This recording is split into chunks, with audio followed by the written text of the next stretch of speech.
welcome everybody. Quentin King, Paul here, Music Villa, downtown Bozeman, Montana, home of Gibson acoustic guitars. Quentin is playing one of my favorite guitars. I always say it, everyone should own one. The classic J-200. Beautiful big blondie. Sometimes known as the SJ-200. People always say, question about that, because sometimes they've called it SJ-200, which just meant super jumbo. Mm-hmm. And they also make a guitar called an SJ, which is a southern jumbo, like a J45. Anyways, side note.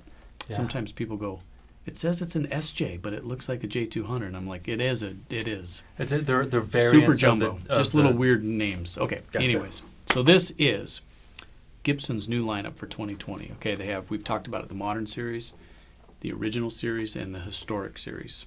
This is the Original Series. Basically, if you looked at this guitar compared to the standard J200 that we have on the wall, or actually they're all gone now. This is the new, what we would call the classic J200. Mm-hmm. They've done a few changes to this one, like the 4 bars on the bridge there, on the mustache bridge.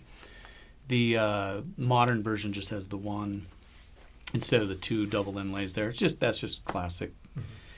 They've tinted the top a little bit, antique natural, the Keystone tuners.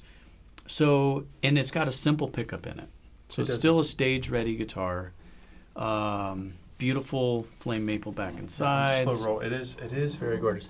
And despite having on these things, it still has that. It's not like a big, heavy mantra. Right. It doesn't feel like you're picking up a banjo or something. Right. It's still a very comfortable guitar to hold. I could see this strapped around my neck all night, and I wouldn't be fatigued. I call it it's a strummer. It's just one of those. It's got a very powerful wall of sound acoustic guitar kind of sound.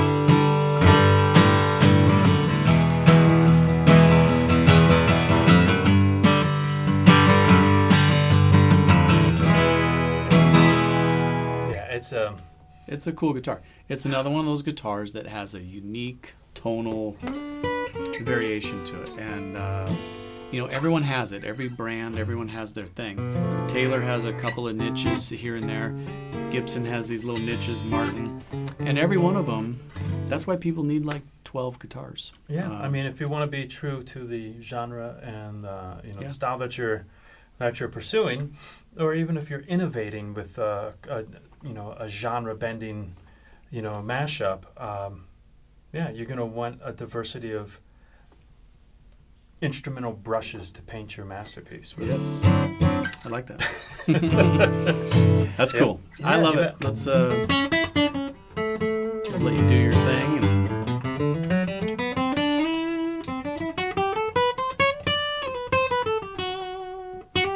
Comes in sunburst as well.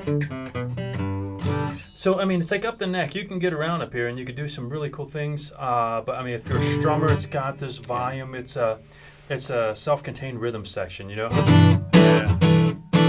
What I would also think of, if you're not an archtop player, but you want a big sound, it would be great. I can't play it, but like rhythm guitar for like a Texas swing fiddle music.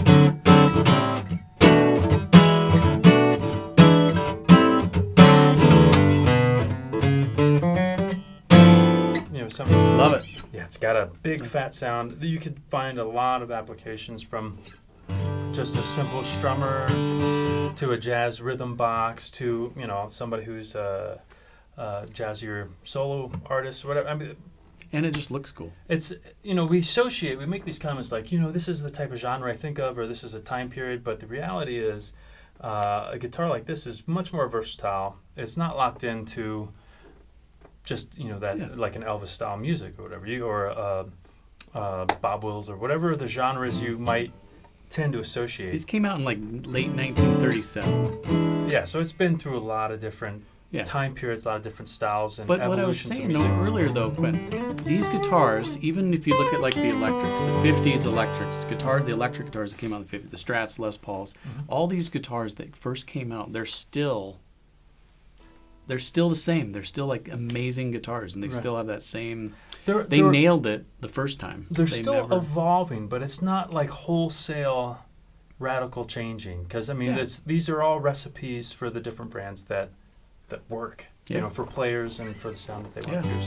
And we could talk about this stuff all day. Yeah, it's cool. Thank you. You bet. Thanks for being there. Always a Hope your pleasure. finger gets better. You got Thank a you. little smash on there. Yep. There you go. All right. Thanks, Quentin. Thanks for watching.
One of the things I love about Acoustic Letter is we're always shooting from the hip. We clearly don't know that much about anything, and we'll start talking, and the conversation is free, and we get into these topics. For example, Eric Clapton model that we did, and we made some statements about the Unplugged series.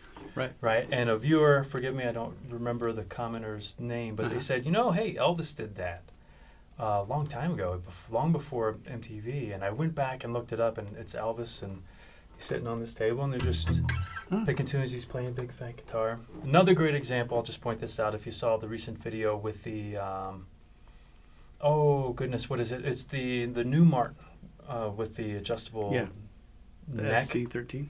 Is that what it is? Yep. With the adjustable neck?